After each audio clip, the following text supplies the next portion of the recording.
પ્રેમ વિના પામે ને હુનર કરો હજાર. કહે પ્રીતમ પ્રેમ વગર મળે ને નંદકુમાર. ટૂંકમાં તમને કહી દઉં, તમે થાય ક્યાં પાક્યા હશો, પણ એક ગાડું હાંજના ટાઈમે જીગાભાઈ નીકળેલું, ધીરે ધીરે ધીરે ધીરે નીકળ્યું જાય. સાતી હુંદીનો ઘૂમટો તાણી અને 22-25 વર્ષની એક દીકરી ગાડામાં બેઠેલી. અને ગામના પાદરમાં કોઈ યુવાને કીધું, બાપા રામ રામ. કે રામ રામ, ક્યાં જવું છે? તો કે ફલાણા ગામ. કે બાપા રોકાઈ જાવ ને, મહેમાનગતિ કરતા જાવ ને. એ કે પણ રોકાવાયું નથી. એ કે રોકાઈ જાવ, માર્ગમાં લૂંટારા હોય, બીજું ત્રીજું, તમે મહેમાનગતિ કરીને જાઓ. આ વાત છેલ્લી સાંભળજો. એટલે કીધું કે કાંઈ વાંધો ને, રોકાઈ જાય. ગાડું વાળ્યું પાછું. ગાડામાં આણું વળીને જાતી એક 22-25 વર્ષની દીકરી સાતી હુંદીનો ઘૂમટો તાણીને. હવે આ સાતી હુંદીના ઘૂમટા તો વયા ગયા યાર. આ પીડા છે. પેલા તો ગીત હતું ને, હામે ઊભા સસરાજી તમે શું જોવો છો, મારે જોવા વવારુના રૂપ ઓલ્યા કાનુડા મને બાણ માર્યા. હવે સસરાજી એ જૂનું થઈ ગયું. હવે તો માય ફાધર ઇન લો. અરે તારી ભલી થાય. આ સસરા ને my father in law. Father in law એટલે સસરા. હવે ન ભણ્યા હોય ને ખબર ન પડે. મારે એકચ્યુઅલી ફાધર ઇન લો ઊભા છે. એટલે આપણને એમ થાય શું આડું કઈ ઉતર્યું હોય છે, પછી ખબર પડે કે હારો આડો ઉતર્યો છે. એમ નહીં, આ બધું સમય પ્રમાણે ફરતું જાય છે. પણ જીગાભાઈ ગાડું ઊભું રાખી દીધું. ગાડામાંથી દીકરી ઉતરી, સાતી હુંદીનો ઘૂમટો તાણેલો, મોટું દેખાય નહીં. અને ઓલો દીકરો હતો ને, જ્યારે મહેમાનગતિ કરવા રોક્યું ને ગાડું, એ પોતાની માં વિધવા હતી, બાપ તો હતો ને, એને કીધું કે માં મહેમાન આવ્યા છે અને એના માટે તૈયારી કરો. કોણ મહેમાન છે? માં મને ખબર નથી. મેં તો રામ રામ કરીને ગાડું ઊભું રખાયું છે. બાપા જવાય ની હાંજ પડી ગઈ છે. દી જળવજળ થઈ ગયો છે. પાખું પરવારી પંખીડા અગણિત કરતા અવાજ માળે ને હાલ્યા મલકતા ઓલા મેર બેઠા મહારાજ. ભગવાન હોરદાદો છે રંદાદેના ઓરડે, ભગવતી રાંદલના ઓરડે દૂધના કટોરા પીવા જવાની તૈયારી કરે. આ ખેરાલું 925માં ગામ વસેલું. જે તે સમયે આ ખેરાલું, સૂર્યનારાયણ ભગવાનનો ઇતિહાસ તો ટૂંકમાં અહીંથી ગોપાલભાઈ કીધો, પણ સિદ્ધપુરના જે બારોટ હતા એ આમ જમીન ખોતરતા અને ખોતરતા ભગવાનનો મુકુટ પેલા મળ્યો. આ જે મંદિરમાં મૂર્તિ છે ભગવાન સૂર્યનારાયણની ખેરાલુમાં, જીગાભાઈ, એ મુકુટ પેલા મળ્યો. માથે પહેરવાનો મુકુટ હતો એ પેલા મળ્યો. અને સ્વયંભૂ રીતે આ પાદરમાં ભગવાન સૂર્યનારાયણ પ્રસન્ન થયા. અને પછી જબરજસ્ત શિખરબંધ મંદિર બનાવવામાં આવ્યું. 1966 ની એમને વાત કરી છે આખી. ઈસવીસન આમ તો 1266 ની કીધું, પણ એ આખું જે મંદિરનો ઇતિહાસ છે તમે વાંચી લેજો. એ જબરજસ્ત સ્વયંભૂ મૂર્તિ અહીંથી ભગવાનની નીકળી. એમાં ભેળા સૂર્યનારાયણ નહીં, માં રાંદલ પણ ભેળા છે એમાં.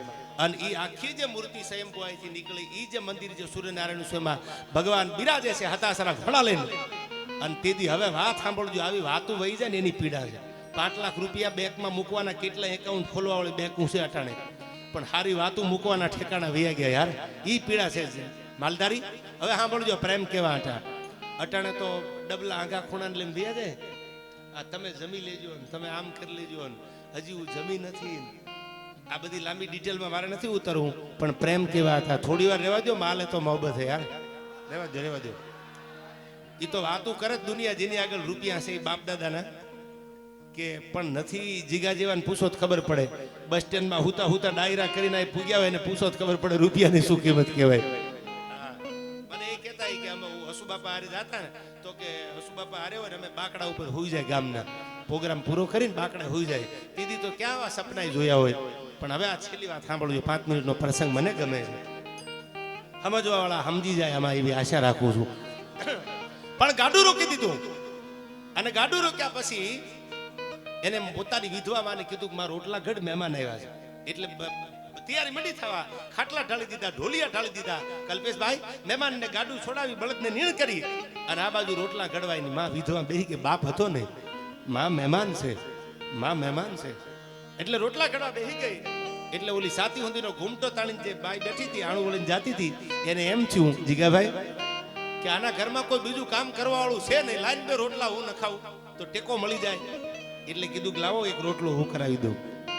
આ બાજુ એ બેન રોટલો ઘડવા બેઠી, આ બાજુ ગાડા ખેડવાનું ઓલો જુવાન બે વાતું કરે છે. અને એમાં રોટલાના ટપાકા પડતા ને, બાજરાના રોટલાના ટપાકા, એ ટપાકામાં ફેર દેખાણો. એટલે આને બેઠા બેઠા વિચાર આવ્યો કે આવી રોટલા ઘડવા વાળી મારા ઘરમાં હોત તો. પણ વિક્રમભાઈ, ઊંચા કુળનો આદમી કરે ને નીચું ખામી ગઢપત ભાંગે ગામ, કોઈ દી ખાતર પાડે નહીં ખીમરા. એને નક્કી કરી લીધું કે મારે આવું વિચારાય નહીં. વિચાર બદલાઈ ગયો. આ બાજુ રોટલા ઘડવા બેઠેલી ઓલી સાતી હુંદીનો ઘૂમટો તાણી અને નીકળી હતી પાદરમાંથી. એને વિચાર આવ્યો. બેયના વિચાર ભેળા. સાંભળજો કે આવો આંખની મહેમાનગતિ વગર, એક આંખની મહેમાનગતિ નહીં, અને અમારી ઉપાધિ કરીને અમને રોક્યા પાદરમાં, આવો મને મળ્યો હોત તો. વળી વિચાર આવ્યો કે આવું મારે વિચારાય નહીં કોઈ દી. બેયના વિચાર આવ્યા, બદલાઈ ગયા. રોટલા તૈયાર થયા, જમવા આપી દીધું. પછી કીધું માં હવારે મહેમાન જાય ને એ પેલા હું આપણી ગાયું ચારીને પાછો આવું છું, પહર ચારીને આવું છું. મહેમાનને જવા ન દેતી. એ કે પણ બેટા મહેમાન ન રોકાય તો? એ કે ગળાના હમ દીજે. એ કે ગળાના હમ દીધે ન રોકાય તો? કે દ્વારકા મુરલીધર મહારાજના હમ દીજે. એ કે તોય ન રોકાય તો? એ કે માં મને ભરોસો છે કે મહેમાન રોકાય. વિયોગ્ય ગાયું ચારવા. જીગાભાઈ ગાયું ચારીને વળતો વળ્યો ને, ફળિયામાં નજર કરીને ત્યાં તો મહેમાન ન મળે, ગાડું ન મળે, બળદ ન મળે, કોઈ નહીં. લાકડીનો ઘા કરી અને લાકડીનો ઘા કરી પોતાની વિધવામાને કીધું કે માં મહેમાન ક્યાં ગયા? કે મહેમાન તો વયા ગયા. કે માં તે દ્વારકા વાળાના હમ દીધા હતા? કે હા. તોય નો રોકાણા? તો કે ના. માં તે મારા ગળાના હમ દીધા હતા? કે હા. તોય નો રોકાણા? તો કે ના. કે માં હવે જીવીને શું દુનિયામાં કરવાનું? ફરડા કરીને કટારી કાઢી પોતાની ભેટમાંથી રામ ત્યાં પેટમાં નાખી અને વળતી બારી આવીને ત્યાં તો આતર ભેળી લેતી આવી. આતરનો ઢગલો થઈ ગયો. પોતાનો એકના એક દીકરાનું ખોળિયું ખાલી થઈ ગયું. ગામ નાનું, ખાપણ મળે નહીં. બાજુના ગામમાં એને ખાપણ ઓઢાડવા એક પાડોશી દોડતો દોડતો દોડતો દોડતો નીકળ્યો. આ બાજુ હજી વિક્રમભાઈ ગાડું છે ને એ હજી હિમાડો વળ્યોતું નથી. ત્યાં ઓલો બાજુમાં દોડતો દોડતો નીકળ્યો. એટલે ગાડા ખેડૂએ કીધું બાપા આટલી ઉતાવળમાં ક્યાં જાવ છો? એ કે અમારા ગામમાં ગજબ થઈ ગયો. એક મહેમાનગતિ કરવા ગાડું રોક્યું પણ અમારા જુવાને ગળાને હમ દીધા. એનું માન ન રાખ્યું ને એટલે એને કટાર ખાધી. હા હા કટાર ખાધી. કે હા. કે ક્યાં જાવ છો તમે? હું ખાપણ લેવા જાઉં છું. તેદી ઓલી ગાડામાં બેઠેલી સાતી હુંદીનો ઘૂમટો તાણેલો અને એને એટલું કીધું, અંબોડામાં કટાર બાંધેલી. પેલાની દીકરીઓ હારે જાતી ને એટલે અંબોડામાં કટાર રાખતા. કોઈ લૂંટારા આડા ઉતરે, પોતાના ઉપર આવી જાય તો ખોળિયું ખાલી કરી દે અને કાં તો દુશ્મનને મારી નાખે.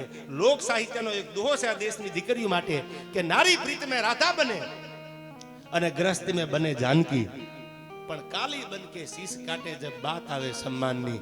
આ દેશની દીકરી રાધાઈ બની છે પ્રેમ કર્યો ત્યારે. આ દેશની દીકરી મહાકાળી બની છે અને ટાણું આવ્યું તેથી આ દેશની દીકરી મહાકાળી બની. આ દેશની દીકરી દુશ્મનને મારવામાં પાછી નથી પડી અને ટાણું આવ્યું ગ્રસ્તીમાં લગ્ન થઈ જાય તો સીતા જેટલા દુઃખે આ દેશની દીકરીએ સહન કર્યા છે, ઘણના ગાય ખાધા છે. અને એટલે કવિએ કીધું અને કીધું આંબોડામાં કટાર હતી એને કીધું સાંભળ્યું ખાલી પડદો હતો આડો. એને ગાડા ખેડૂત કીધું ગાડું ઊભું રાખી દો. આનું નામ પ્રેમ કહેવાય. સાંભળજો, રાખી દો ગાડું ઊભું. અહીંથી આગળ જાતા નહીં. શું કામ? કે હવે મારી ચૂંદલડીનું ખાપણ એને ઉઠાડજો. હવે ખાપણ લેવા ધક્કો કરતા નહીં. અને આ મમોડામાંથી કટાર કાઢીને ફરડા કરીને પોતાના પેટમાં નાખી ખોળિયું ખાલી થઈ ગયું. અને ચૂંદડી જે હતી પોતાની ઓઢેલી એ ચૂંદડીનું ખાપણ એને ઉઢાડજો. આપણું ગુજરાતી ભજન છે હંસા આલો ને હવે મોતીડા નહીં મળે. એમાં આ કડી છે. મેં ખાલી એક કડીની તમને વાત કરી. એક એક કડી, એક એક જે ગીતની એક એક જે લાઈન છે એમાં એક એક ઇતિહાસની વાતો હંતાણી છે કે મારી ચૂંદડીનું ખાપણ હવે એને ઉઢાડજો. એને કહી દેજો તું ગયો ને તારી પાછળ હું આવીશું. હવે મારે કાંઈ જીવવાની જરૂર નથી. આવા પાત્રો દુનિયામાં મળે ને તો પ્રેમ કરવામાં પાછી પાની કરતા નહીં. કારણ કે હવે આવા પાત્રો દુનિયામાં નથી રહ્યા. અને રાજસ્થાની એક દોહો છે, બહુ જૂનો દોહો રાજસ્થાનનો કે મેં દેખ્યો અને તે જારીઓ મુજી લેલા દે કેરો હડ. મારી નજરની સામે મારી લેલા દે હળગતા જોઈ છે. આ એટલા માટે હું વાતો કરું છું. જીગાએ પ્રેમના ગીત ગાયા ને એની પાછળ જબરજસ્ત ઇતિહાસ પડ્યા છે. એમના ગીતો નથી ગવાતા. એક એક પ્રેમની પાછળ વાતો પડી છે. ત્યારે અને હવે ઉપાધિ કરીમાં હવે તો મારા બાપ તું ગમે એટલા પ્રેમના ગીત ગયા ક્યાં મારી બેને વાંધો ઉપાડ્યો યાર. અને ઉપાડ્યો હોત તો આમ થોડું હોય. પણ હવે સાંભળજો, એને ખોળિયું ખાલી કરી દીધું, ચૂંદડીનું ખાપણ એને ઉઢાડી દીધું. આવા તો ઇતિહાસમાં પ્રેમીઓ થઈ ગયા છે. એક એક ઇતિહાસની વાતો આપણે કરવા બેહીને તો રાતુની રાતું જીગાભાઈ ટૂંકી પડે ને એવા આપણા ઇતિહાસો આવે છે. છેલ્લી બે કડીમાં આજનો દીકરો ભણવા જાય, આજનો કોઈ યુવાન એ કોઈ આવનારી પેઢીનો ભવિષ્ય છે, આપણા ભારતનું ભવિષ્ય છે, એ ભણવા જાય તો એને બધું શીખવાડવામાં આવે. હમણાં કીધું ને શરૂઆતમાં એમ એક એક કડીમાં હાલડામાં જેને સંસ્કાર દીધા છે. હું રોજ મેઘાણીનું હાલડું ગાઉં છું, રોજ મેઘાણીનું હાલડું ગાઉં છું. મેં નક્કી કર્યું છે કે મેઘાણીને જીવતા રાખ. મેઘાણીએ નક્કી કર્યું કે મહારાષ્ટ્રમાં જન્મેલો અને કદર ગુજરાતમાં કરી. એ ઝવેરચંદ કાલિદાસ મેઘાણી અમારી ચોટીલાના ધરતીનો વાણિયો અને એ લખે છે. હવે તો મને એમ લાગે છે ગીતા ઘણા બધા છે. હું તમને નવું ગીત પણ એક સંભળાવું અહીંથી. પણ જીગાભાઈ હારા દીકરા થાય ને તો એની પાછળ માનું નામ લાગી જાય કે શિવાજી તો જીજાબાઈ નો. ફલાણા તો કે ફલાણાનો, અને સાલા ઉઠલ ધેડેલના અવાડાના ડાટા કાઢે ને ત્યાં બાપનું નામ લગાડી દે. એ કે આ તો કે ફલાણા ભાઈનો, આ તો કે ફલાણા ભાઈનો. એમાં મારું નામ નથી લાગતું. હારો દીકરો થાય તો મારું નામ લાગી જાય, મારો દીકરો છે. હનુમાનજી મહારાજ એવા જન્મા તો કે એ તો અંજનીનો જાયો છે. ઘણા એવા દીકરા છે. ભગવાન કૃષ્ણ છે તો કે તો જહોદાનો જાયો છે. આ બહુ લીગલ વાત છે, પણ સાલો ભર્યા વાળાના ડાટા કાઢે એવો જન્મે ને તો એ કે ઈ ફલાણા ભાઈનો છે. ઈ પાછું અબજો ભાઈ ને જ લેવાડો, પણ જેટલું માનું સમર્પણ છે એટલું પાછું બાપનું સમર્પણ છે. છેલ્લી બે કડીમાં આયા, કારણ કે તમારો પ્રેમ છે જીગાભાઈ, અને તારા જેટલો તો જીગા દુનિયામાં કોણ પ્રેમ આપે યાર. હા યાર, ક્યાં જીજા ભમાવું ગેલું ચાંદલો ને જીજા બાજ ને જાગા બાળ રે જીજા બાજ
કુંજર ફરે, પણ એને વયની વાટું ન હોય કેહર બચાને કાગડા.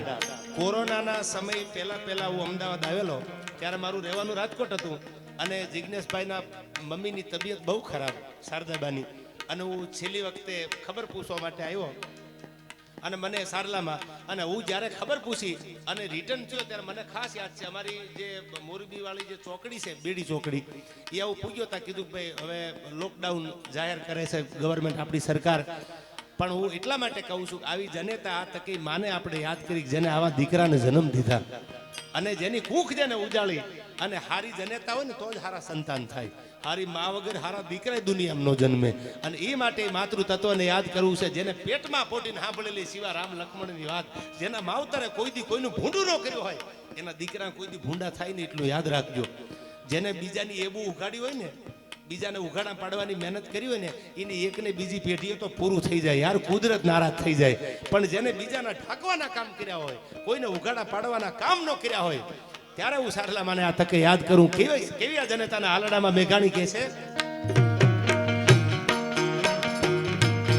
પેટમાં પોઢીને આભળેલી શિવ રામ લક્ષ્મણની વાત રે, શિવ રામ લક્ષ્મણની વાત.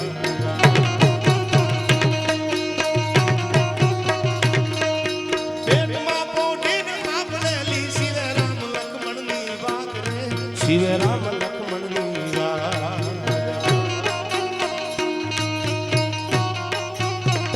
માતાજીને મુખ જે દીધી, ઉડી એની ઊંઘ તે દીધી. માતાજીને મુખ જે દીધી, ઉડી એની ઊંઘ તે દીધી.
શ્યામ મળી જાશે તો રાધા ને શ્યામ મળી જાશે એ આજ પ્રીતમ ને પ્રીત મળી જાશે તુજો આજ પ્રીતમ ને પ્રીત મળી જાશે તુજો રાધા ને શ્યામ મળી જાશે તુજો રાધા ને શ્યામ તું જો તારા મનને રાધા માનતી હો ઘણા રાધાના વેમમાં જ હજી ફરે છે સાલું આટલું કેમ આમ જાતું નથી આયા અમીરસ કેમ કોઈ પાતું નથી અને તોય ઉભા છો બધા મૂર્ખ્યા આશા ધરી આ જગતમાં હવારથ વિના ઝેર પણ કોઈ પાતું નથી યાર તું જો તારા મનને રાધા માનતી હો તો જીગા હું શ્યામ છું પણ તારો ઈશારો ન મળે તો હું મર્યાદા પુરુષોત્તમ રામ છું યાર અને તમારી આંખમાં જોયું આ ઘણા એમ કે ને તમે આ બહુ ખોટું કર્યું એને જવાબ દઈ દીજો કે તમારી આંખમાં જોયું તો ઉખાણું મળ્યું અરે તરતા નતું આવડતું ડૂબવાનું ઠેકાણું મળ્યું યાર ક્યાંક એવાના ઠેકાણા મળી જાય હારા હારા તો એકચ્યુઅલીમાં ડૂબી જવામાં વાંધો નહીં પણ સારું ઠેકાણું હોય તો ડૂબી જવામાં વાંધો નહીં કારણ કે ડૂબી જાવ ને તોય બારા કાઢી લે અને અમુક તો સાલા ડૂબી જવા માટે આપણે તૈયાર થઈ જાય બરબડિયા બોલી જાય ત્યાં સુધી સામું ન જોવે તમારી ભલી થાય તમારી એમ નહીં શું કીધું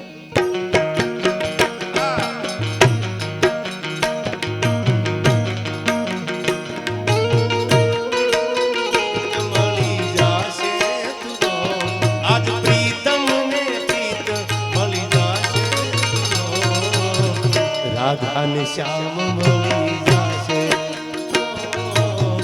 રાધા ને શ્યામ મળી રાધે રાધે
હવન કેવોલા જગન જાપથી મારે નથી રે ખોડાવું હોમ હવન કેવોલા જગન જાપથી મારે નથી રે ખોડાવું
गंगा जी के बोली जमुना जी ना मारे वीर गंगा मान थिनाऊ आज दुबाई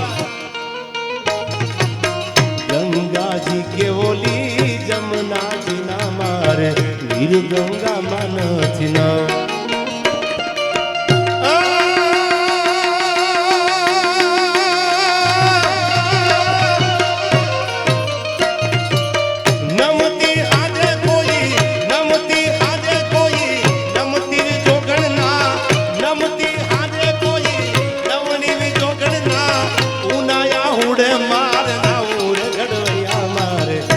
ઠાકુર